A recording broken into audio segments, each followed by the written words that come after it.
Le foot et l'événement demain soir, c'est évidemment, Gaël, la finale de la Ligue des Champions, Tottenham-Liverpool, diffusée en exclusivité sur BFM TV. Oui, c'est l'occasion de s'arrêter sur un trophée mythique, la coupe aux grandes oreilles, fabriquée depuis 1973 dans un atelier du nord de l'Italie. Marc-Henri Maison-Haute et Kevin Morand vous dévoilent les secrets de sa convection. Derrière les murs rosés de cette entreprise familiale de la région milanaise, un nouvel exemplaire du plus convoité des trophées européens voit le jour chaque année depuis plus de 30 ans.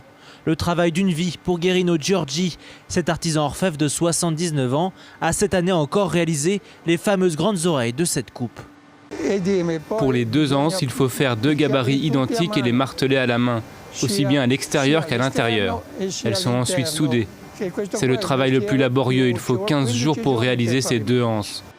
Tottenham ou Liverpool soulèvera ce samedi un trophée sorti des ateliers de l'entreprise Bertoni en 2006. Une coupe entièrement en argent que l'UEFA conserve d'année en année. Le club vainqueur reçoit pour sa galerie de trophées une copie exacte en laiton également fabriquée ici.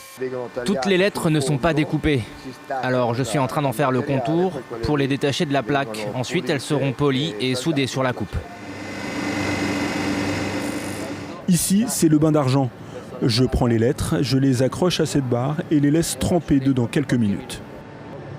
L'entreprise Bertoni conçoit les plus prestigieux trophées du football. En plus de la Champions League, la Coupe du Monde et la Coupe d'Afrique des Nations sortent notamment de ces ateliers.